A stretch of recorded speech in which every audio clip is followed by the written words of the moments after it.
बेटी बेटा जब पढ़ाई करते हैं, शिक्षा अध्ययन करते हैं, पढ़ने के लिए स्कूल जाते हैं, विद्या अध्ययन करते हैं, तो हम उनसे हमेशा कहते हैं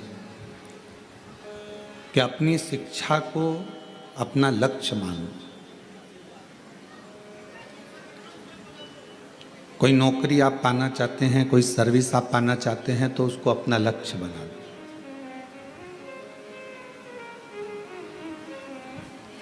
पीटी उषा जी से एक बार पूछा गया था बाल्यावस्था में कि किसी मीडिया वाले ने या पत्रकार बंधु ने या सोशल मीडिया पर पूछा कि आप इतने सारे एक साथ में दौड़ते हैं, आप अपनी रेस में आगे आ जाते हैं, कैसे? तो कहा, मैं जिस रेस में दौड़ने के लिए खड़ी होती हूँ, सामने जो रस्सी बंधी होती है जिसको मुझे छूना है, उसको मैं अपना लक्ष्य बना लेती हूँ। फिर पीटी उषा जी कहती हैं, उस लक्ष्य को पाने के लिए मैं दौड़ पड़ती हूँ। आज व्यक्ति ना जाने कितने कितने लक्ष्य लेकर चल रहा है। एक दुकान अगर उसने मोबाइल की लगाई है और वो दुकान नहीं चली तो उसने कपड़े की खोल ली। कपड़े की दुकान नहीं चली तो उसने कॉस्मेटिक सामान की दुकान खोल ली। कॉस्मेटिक की दुकान नहीं चली तो फिर उसने कोई पार्लर खोल लिया। अपने लक्ष्य को पकड़कर वो व्यक्ति नहीं रखा। अगर वो व्यक्ति एक लक्ष्य बना लेता कि मुझे इसी दुकान से लाभ उठाना है, तो मेरा देव अधिदेव महादेव उसके ऊपर कृपा करना प्रारंभ कर देता और करुणा जरूर करता। हमारा और आपका लक्ष्य एक होना चाहिए।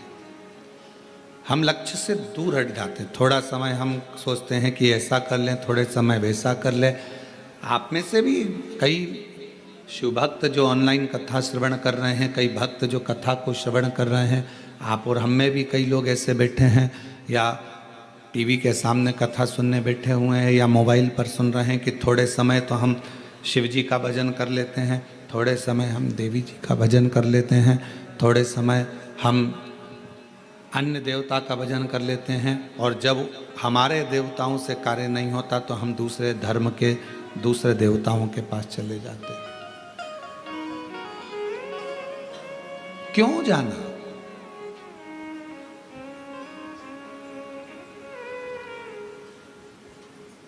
अभी एक न्यूज़ आ रही थी, उस न्यूज़ में बताया कि किसी ने एआई से, जो एआई का ज़माना चल रहा है, उस एआई से किसी ने पूछा कि मान लो आप अगर मनुष्य होते, इंसान होते, तो आप कौन सा धर्म अपनाते? किस धर्म की ओर आप जाना पसंद करते? मान लो आप इंसान होते, एआई से पूछा किसी ने मैसेज डालकर कि आप अगर इंसान होते और मनुष्य होते, एआई से पूछा, तो आप कौन सा धर्म अपनाते? तो एआई ने उत्तर दिया कि मैं सनातन धर्म अपनाता, सनातन धर्म के सिवा कुछ नहीं। क्योंकि हमारा सनातन धर्म किसी को दुख देना नहीं सिखाता, किसी जीव की हत्या करना नहीं सिखाता, किसी को कष्ट देना नहीं सिखाता। एक सच्चा सनातनी अपने लक्ष्य को निश्चित रखता है, अपने लक्ष्य पर आगे बढ़ता है, अपने कार्य पर आगे बढ़ता है और कार्य पूर्ण करता है। भगवान कभी नहीं कहता कि तुम अपना घर छोड़ दो, परिवार छोड़ दो, कुटुंब छोड़ दो, नाते छोड़ दो, रिश्तेदार छोड़ दो, आप अपने अपने घर को छोड़कर कहीं चले जाओ। ये मेरी शिव महापुराण की कथा नहीं कहती। शिव महापुराण की कथा तो केवल एक बात कहती है कि अपने लक्ष्य पर चलना। जिस नौकरी को पाना चाहते हो उस नौकरी के पीछे पड़ जाओ। जब उस सर्विस के पीछे आप पड़ जाओगे तो आपको लगेगा कि मुझे कलेक्टर बनना है तो कलेक्टर की तैयारी, एसपी बनना है तो एसपी की तैयारी। मंत्री बनना है, विधायक बनना है। कल पार्षद जी आए थे, उनके परिवार के पिताजी 20 साल से तैयारी में लगे थे कि हमें टिकट मिले और हम चुनाव लड़ें। उनको नहीं मिला तो उनके बेटे ने मेहनत तो करी, लक्ष्य तो नहीं छोड़ा, और लक्ष्य नहीं छोड़ा तो आज पार्षद बनकर बैठ गए। आपका लक्ष्य क्यों छूट रहा है? सावन आया तो हम शंकर जी की आराधना में इतने डूबे, और जैसे ही सावन गया वैसे हम अपनी फिर वही कार्यशैली में, भगवान के मंदिर नहीं जाना, भजन नहीं करना, स्मरण नहीं करना, निंदा में, बुराई में, व्यसनों में फिर डूब गए। केवल सावन के महीने में ही मदिरा का त्याग करा, केवल श्रावण के महीने में ही मांसाहार का त्याग करा, केवल श्रावण के महीने में ही झूठ बोलना बंद करा, केवल श्रावण के महीने में ही गलत काम करना बंद करा।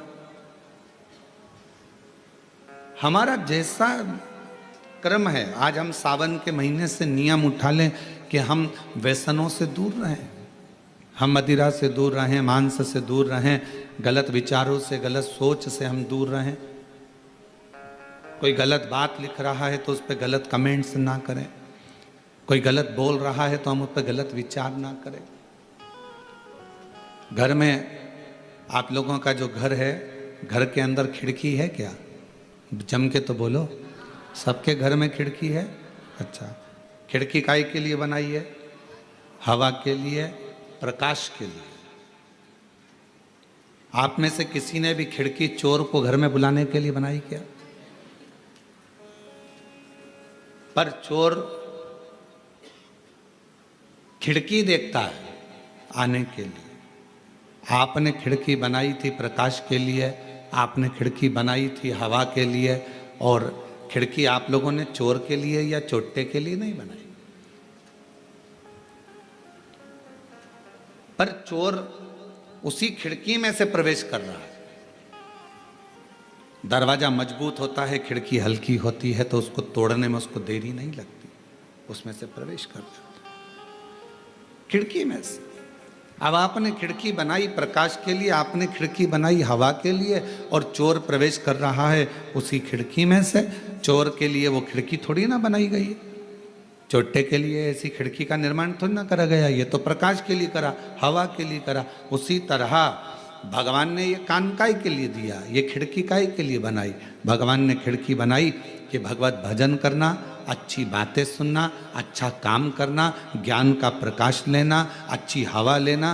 पर आप कई लोग इस खिड़की का इतना दुरुपयोग करते हैं कि दिन भर चुगली, गाली, अपशब्द, निंदा सुनने में लगे रहते हैं। मतलब चोटे को अंदर प्रवेश करने दे रहे हैं, चोर अंदर जा रहा है, चोर अंदर प्रवेश कर रहा है। ये खिड़की परमात्मा ने जो बनाई है, हमारे नेत्र रूपी खिड़की बनाई कि इस झरोके में से झांकना, भगवान के दर्शन करना, परिवार को देखना, कुटुंब को देखना, व्यापार को देखना, सब देखो। तुम्हारा नेत्र केवल, और हम कह भी देंगे कि भगवान के सिवाय कुछ मत देखो, तो आप लोग ऐसा तो मानने वाले नहीं हैं। सब देखिए, ये परिवार, ये नाते, ये रिश्ते, ये कुटुंब, ये कबीले, सबको देखो। नेत्र दिए पर इससे गलत ना देखो, श्रवण दिया गलत ना सुनो, वाणी दी, जिह्वा दी, इसका सदुपयोग करो। कितना लोग हमको गलत गलत बोलता है तो क्या हम व्यासपीठ से या अपने शब्दों में क्या गलत का प्रयोग करेंगे? नहीं, क्योंकि उनके बोलने में, उनकी परवरिश में और हमारे बोलने में और हमारे माता पिता के संस्कार में जमीन और आसमान का अंतर हो सकता है।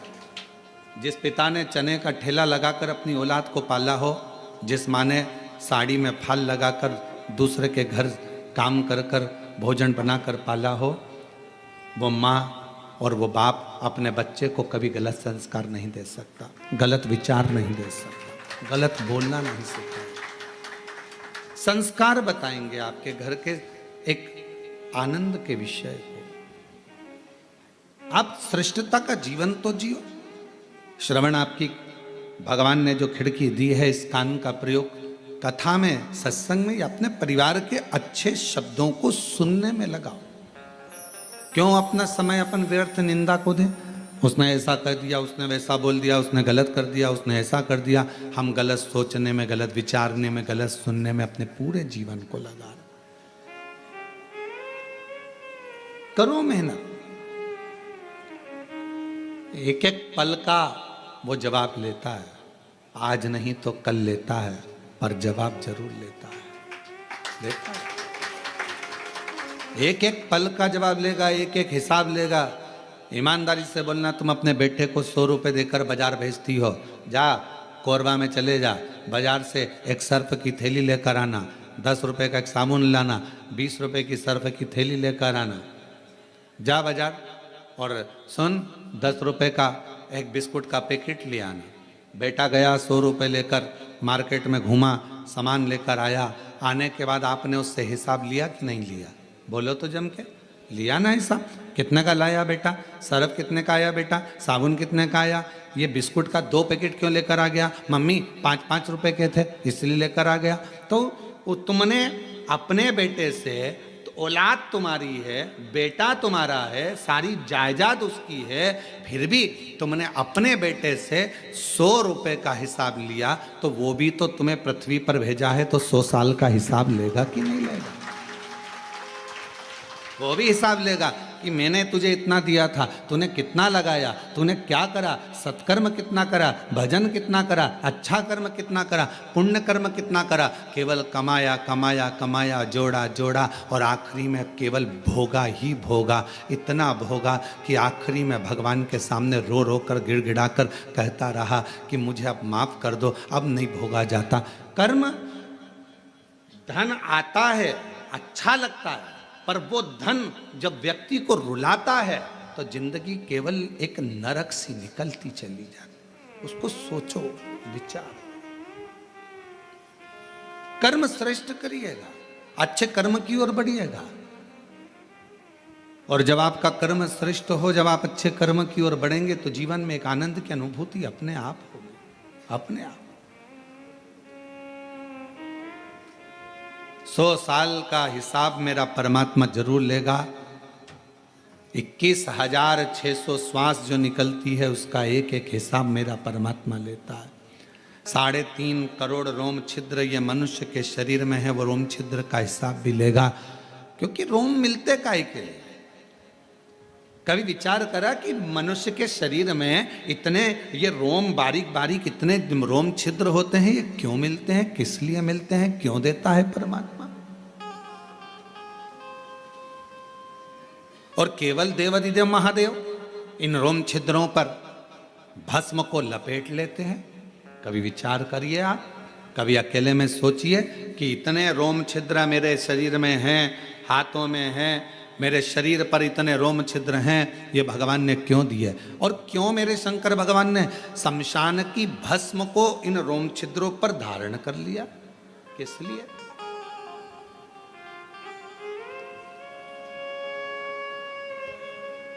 क्यों दिया परमात्मा ने? और यह बात स्वयं हमारे शास्त्र वर्णन करते हैं कि भगवान के रोम छिद्र से दुर्वा, तिल, ये सब उत्पन्न होते हैं।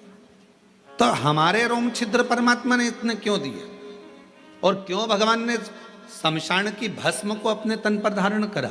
तो शिव महापुराण में वायव्य संहिता के अंतर्गत वर्णन आता है कि भगवान शंकर से पूछा, देवताओं ने निवेदन करा, स्वयं पूछा गया तुमरुका जी ने कि ये रोम छिद्र किस लिए हैं? तो कहा, एक एक रोम छिद्र 3.5 करोड़ रोम छिद्र मनुष्य के शरीर में केवल भगवान की भक्ति करने के लिए।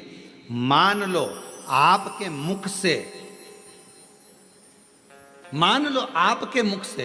आपके श्रवण से, आपके देखने से, आपके बोलने से, अगर मान लो कभी जिंदगी में, मान लो कि तुम्हारे मुख से, श्रवण से, देखने से कोई अच्छा कर्म नहीं हो पाया, और मान लो आप कभी किसी तीर्थ से निकल कर जा रहे थे और उस तीर्थ में भी अगर आपके शरीर का एक रोमा भी गिर गया, तो वो तीर्थ में गिरने पर भी वो रोम छिद्र पे पड़ा हुआ रोमा भी आपकी जिंदगी को संवार देता है, 3.5 करोड़ रोम छिद्र भगवत भजन के लिए है। 3.5 करोड़ रोम छिद्र का ये शरीर भगवान की अविरल भक्ति के लिए है। कर्म करो, मेहनत करो, परिश्रम करो, परिवार को संभालो, नाते रिश्तों को संभालो, कुटुंब कबीले में रहो, सब कुछ करो। और ऐसा नहीं है कि तुम कमाओगे तो तुमको झूठ नहीं बोलना पड़ेगा, झूठ भी बोलना पड़ेगा तुम्हें। हम अगर बोल भी देंगे कि कमाने में झूठ मत बोलो तो ये हो नहीं सकता।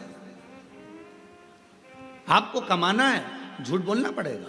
आपको बच्चों का पेट भरना है, थोड़ा झूठ बोलना पड़ेगा। आपको पत्नी, परिवार, घर गृहस्थी देखना है तो थोड़ा झूठ बोलना पड़ेगा। आपको उस झूठ को बोलना पड़ेगा। हम कह भी देंगे कि मत बोलो तो आप ऐसा नहीं है कि नहीं मानेंगे।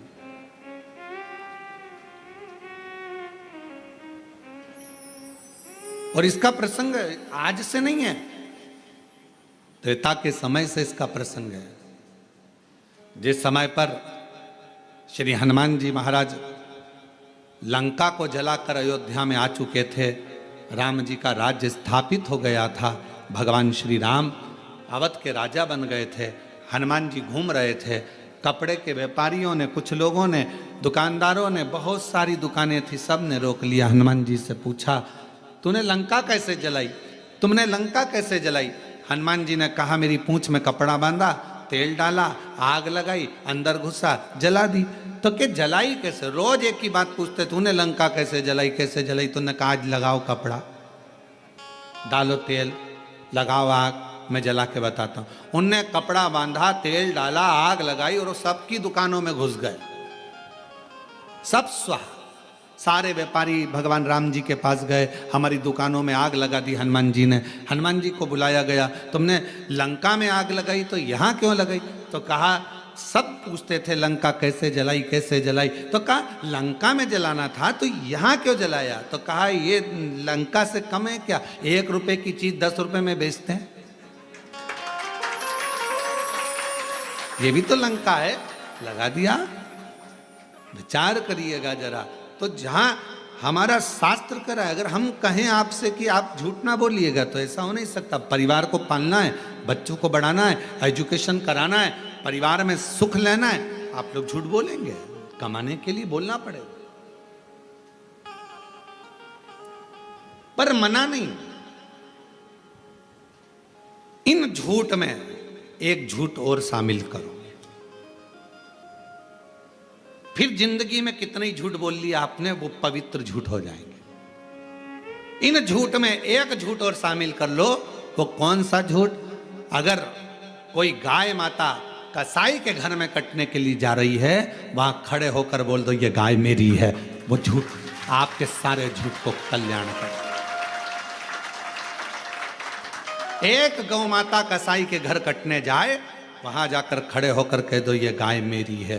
भले वो तुम्हारी नहीं है, उसको छुड़ा लिया, उसका फल प्राप्त हो गया।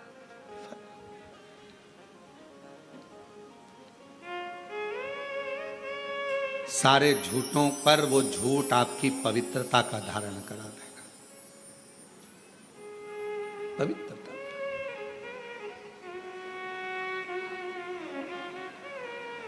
किसी बेटी, अकेली कोई छोटी सी लड़की, अकेली कोई छोटी सी कन्या, कोई बेटी अकेली 10 लोगों के बीच में कहीं पर अंधेरे आदिक में कोई ने उसको रोक लिया है और गलत कृत्य करने के लिए उस जगह पर कह दो, ये मेरी बेटी है, ये मेरी पुत्री है, तो छोड़ो, ये मेरी बेटी है। उसके लिए थोड़ा सा संघर्ष कर, संघर्ष।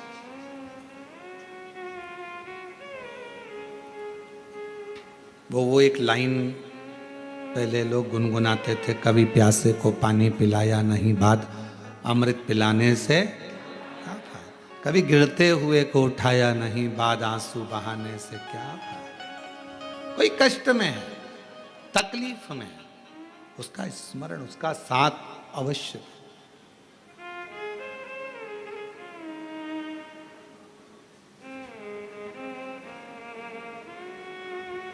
और जब आप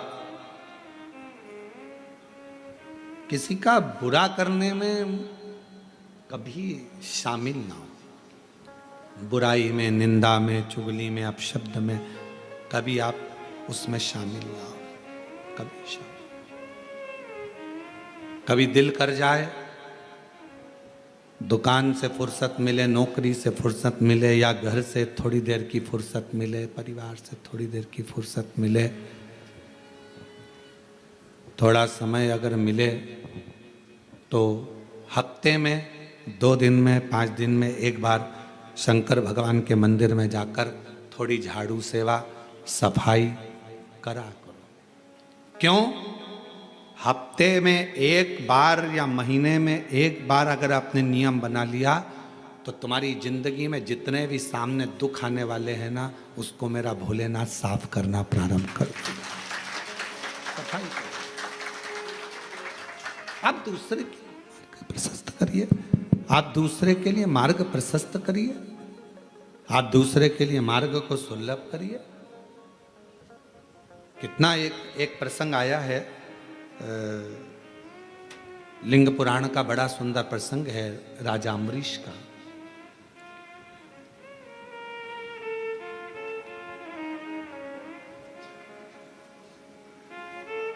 एक राजा अम्बरीश हुए, बड़े अच्छे थे, धर्मात्मा थे, पुण्यात्मा थे, भक्ति में डूबने वाले थे, भजन में डूबने वाले थे, स्मरण करने वाले थे। उनकी एक लड़की थी जिसका नाम था श्रीमती। क्या नाम है? श्रीमती। हमारे यहां पूरे भारत की भूमि पर यह शब्द, श्रीमती शब्द, आया भी राजा अम्बरीश की बेटी से ही है।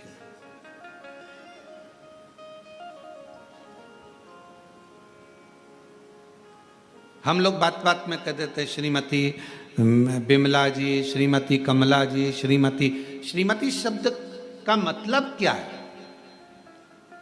अभी आप कथा में श्रवण करेंगे, राजा अम्बरीश की बेटी का नाम था श्रीमती, और वह राजा अम्बरीश की पुत्री बड़ी सुंदर थी, बड़ी विद्वान थी, उसके चेहरे का आकर्षण बड़ा था। कारण क्या था कि वो अपने पिता राजा अम्बरीश के बताए हुए मार्ग पर नित्य भगवत स्मरण में डूबी रहती। तो ये नियम है, ब्यूटी पार्लर जाने से ज्यादा सुंदरता व्यक्ति को शंकर जी के मंदिर में जल चढ़ाने से प्राप्त हो जाती है। शिव जी का भजन करना प्रारंभ करो, शंकर भगवान की भक्ति करना प्रारंभ कर दो, और देखो घर की बहू और सास में कितना अंतर होता है।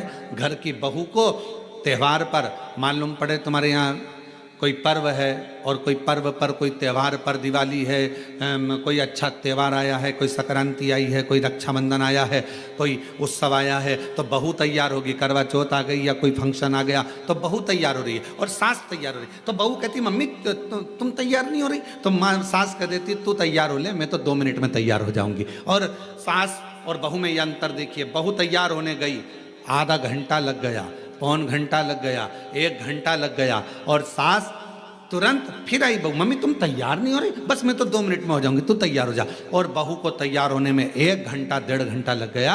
सास तुरंत साड़ी बदली, ऊंचे ऊंचाए बाल पे कंघा कर लिया, बक्कल लगा लिया, थोड़ा सा जो भी लगाना करना था लगा के, बिंदी लगा के, और सास जैसे ही पूजन के सामने, पूजन की थाली के पास में आई, बहू का आधा कलेजा जल गया। ये तो मुझसे भी ज्यादा सुंदर दिख रही है, ये तो मुझसे भी ज्यादा सुंदर दिख रही है। उसका कारण क्या है?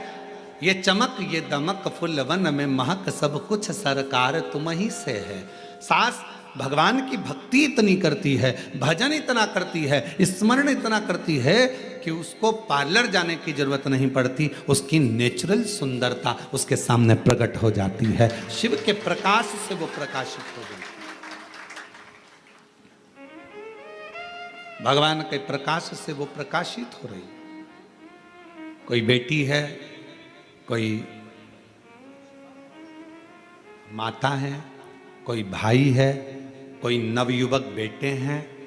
नवयुवक बेटों को सभी कहूंगा मैं, लड़कों से बेटी है, तुम नवयुवक बेटे देखिए, उन बेटों को देखना जो कभी मंदिर नहीं जाते, और उन बेटों को देखना जो गले में रुद्राक्ष की माला धारण करते हैं, मस्तक पर तिलक लगा लेते हैं और भगवान का हाथ में कले व या रुद्राक्ष की माला धारण कर लेते हैं और भगवान की भक्ति में जो रमे रहते हैं, उनका चेहरे का तेज आपको बता देगा कि ये कोई सनातनी पुत्र है।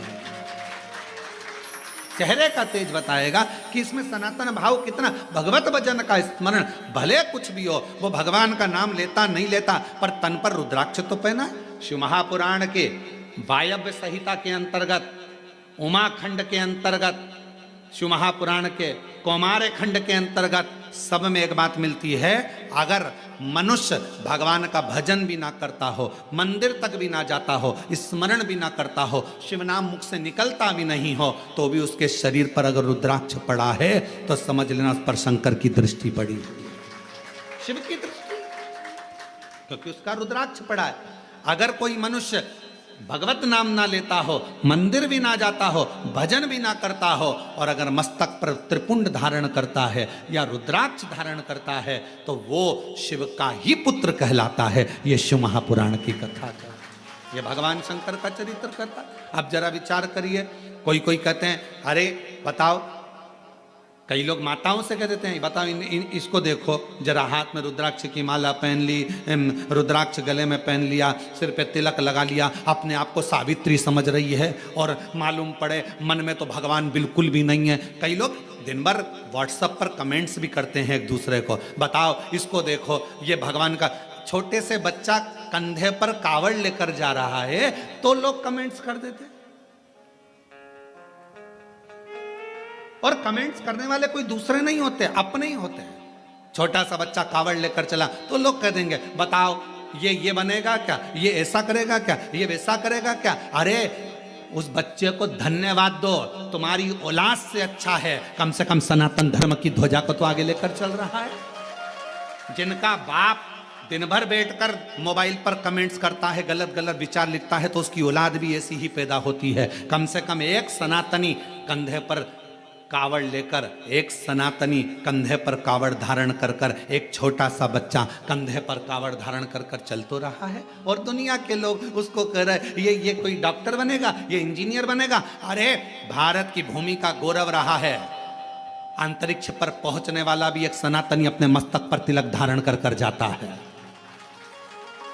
ये भारत का गौरव रहा है, और लोग कहते हैं क्या ये बनेंगे।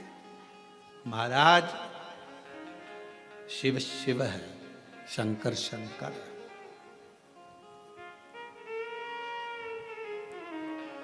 उस बच्चों को देखकर जो भगवत भजन कर रहे हैं, कई लड़के, कई बेटे रुद्राक्ष धारण करते हैं, माला पहनते हैं, कई लोग तिलक लगाते हैं, कई लोग त्रिपुंड लगाते हैं, कई लोग जटा धारण कर लेते हैं।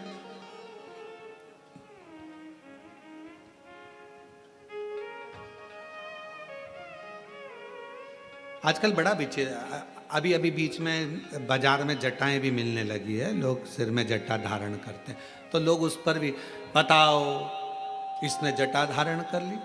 अरे अच्छा है, जटा धारण करी, दारू की बोतल तो धारण नहीं करी।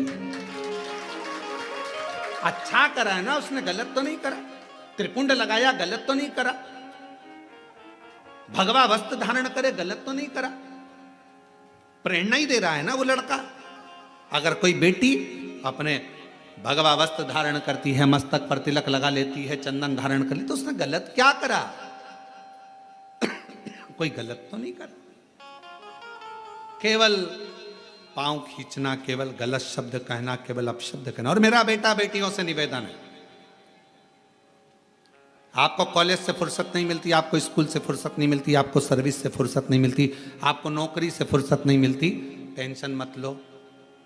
आप अगर मस्तक पर चंदन, तिलक, भस्म कुछ भी धारण करते हो और अपने गले में अगर रुद्राक्ष धारण करते हो, आप मंदिर नहीं भी गए, शिव नाम नहीं भी लिया, तो भी मेरे शंकर के बेटे ही कहलाओगे, बेटी ही कहलाओगे।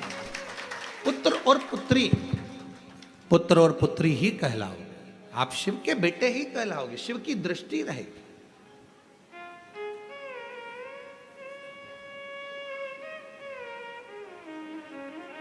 टिटहरी देखिए, टिटहरी अब यहाँ क्या बोलते हैं हमको नहीं मालूम। एक पक्षी होता है टिटेरी, वो अपने बच्चे को अंडे को दे देता है जमीन में, अंडा देकर फिर ऊपर ही घूमता रहता है और आवाज करता है टिटेरी। जैसे ही तुम्हारी गाड़ी गई ना वैसे उसने आवाज करना प्रारंभ करा, जैसे कोई निकल कर गया ना टिटेरी आवाज करना प्रारंभ करती है। वो टिटेरी पक्षी बच्चे को जन्म देती है, पृथ्वी पर उड़ती है ऊपर, ध्यान रखती है। मछली अपने बच्चे को जन्म देती है, अंडे के पास मछली कभी नहीं जाती, केवल अपनी दृष्टि से देखती रहती है और अंडा पक जाता है, बच्चा पैदा हो जाता है। टिटहरी अपने शब्द से बच्चे को पैदा कर देती है, जन्म दे देती है, उस बच्चे को अंडे को बच्चे को पोषित करती है केवल देखकर, केवल देखने पर। और शिव महापुराण की कथा कहती है, आपके गले में अगर रुद्राक्ष पड़ा है, मस्तक पर यदि तिलक लगा है, तो मेरा शंकर भगवान भी आपको देख देख कर, जैसे टिटहरी अपने बच्चे को अच्छा कर देती है, मछली देखकर अपने बच्चे को अच्छा कर देती है, मेरा शंकर भगवान आपके गले में रुद्राक्ष है, मस्तक पर तिलक है। मेरी बेटा बेटियां, जितनी मेरी जीजियां, जितने मेरे जीजा, कोई तुमसे कहे महिला को रुद्राक्ष नहीं पहनना चाहिए, उससे पूछ लेना कहाँ लिखा। कोई तुमसे कहे महिला को शंकर की आराधना नहीं करना चाहिए, उससे पूछ लेना कहाँ लिखा। क्योंकि शिव महापुराण में एक एक चीज लिखी है कि माता हो, मनुष्य हो, गंधर्व हो, किन्नर हो, अप्सरा हो, गंधर्व हो, चाहे पशु हो, पक्षी हो, नाग हो, कोई भी हो, पितर हो, सबको शंकर भगवान के पूजन का अधिकार भगवान शंकर ने दिया है। ब्राह्मण हो, क्षत्रिय हो, वैश्य हो, शूद्र हो, कोई भी हो, शंकर भगवान के पूजन का अधिकार शंकर भगवान ने सबको दिया है। कोई ऐसा बच्चा ही नहीं जिसको अधिकार शिव ने नहीं दिया।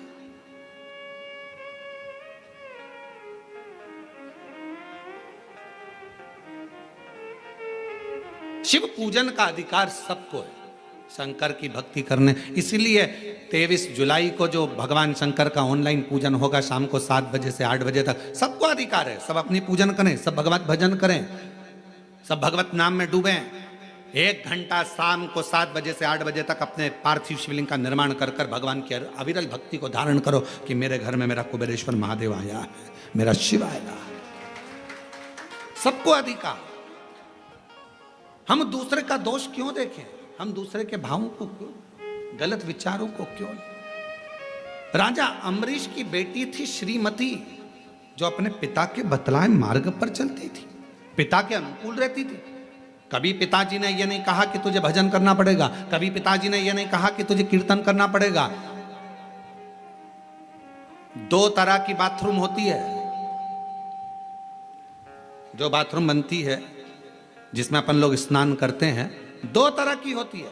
वॉशरूम 2 तरह का होता है। एक वॉशरूम में नहाते से ही पानी पूरा की पूरा नाली में चला जाता है, और दूसरी वॉशरूम ऐसी रहती है उसमें नहाने के बाद पानी भरा जाता है। भराने के बाद उसको वाइपर से निकालो, झाड़ू से निकालो, झाड़ो, तब जाकर झाड़ झाड़ झाड़ झाड़ तब जाकर वो पाइप में जाता है, तब जाकर वो पानी बाहर निकलता। बोलो सही है कि गलत है? एक वॉशरूम बनी जिसमें नहाते से ही पानी गटर में चले गया, नाली में चले गया, पाइप में चले गया, और दूसरी वॉशरूम जिसमें से पाइप में, और ऐसा नहीं कईयों के घर में होगी, रोज नहाने के बाद झाड़ू से निकालना पड़ता है, पानी को निकालना पड़ता है। अब 2 तरह की वॉशरूम बनी है, एक का पानी अपने आप जा रहा है और एक का पानी झाड़ू से झाड़ कर ले जाना पड़ रहा है। उसी तरह 2 तरह के मनुष्य होते हैं। एक जन्म लेने के बाद उसका मन भगवान की भक्ति में लग जाता है, और दूसरा मनुष्य ऐसा होता है जिसको झाड़ झाड़ कर ले जाना, चलो तो कथा में, चलो तो मंदिर, चलो तो भजन में, चलो तो झाड़ झाड़ कर ले जाना पड़ता है। पर कितना भी ले जाओ, थोड़ा देर झाड़ोगे फिर वो पानी वहीं की वहीं बाथरूम में फिर अड़ गया, फिर फंस गया, फिर निकालो झाड़ू से। ऐसे 2 तरह के लोग हैं। एक का मन सीधे कथा सुनी और मन लग गया, पशुपति व्रत करूंगी मम्मी। एक का मन लग गया, मैं मंदिर जाना चालू करूंगा, मुझे मंदिर जाना है, मन लग गया, शिव जी का श्रृंगार करूंगा। एक का मन अपने आप लग जाता है और दूसरे का मन लगाना पड़ता है, चल चल चल चल। समझ लेना, बाथरूम का पाइप गड़बड़ नहीं है, पाइप तो अच्छा है पर ढाल ठीक नहीं है। ये जब पैदा हुआ ना, इसका ढाल ठीक नहीं है, ये ढाल गड़बड़ हो गया, संस्कार नहीं मिल पाए श्रेष्ठ, इसका ढाल ठीक। जा नहीं।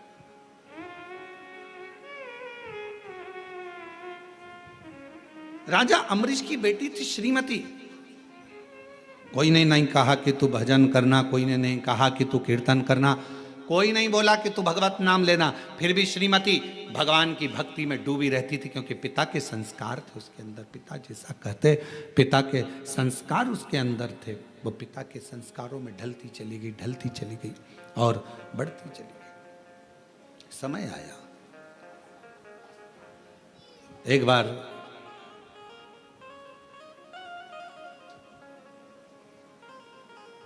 देवऋषि नारद और देवऋषि नारद के भांजे पर्वत मुनि दोनों भ्रमण करते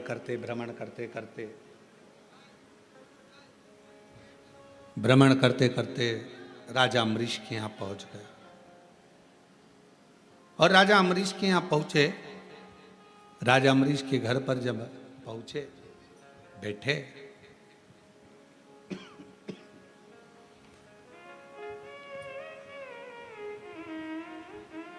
थोड़ी देर बाद राजा अम्बरीश की बेटी श्रीमती सामने से निकल कर गई।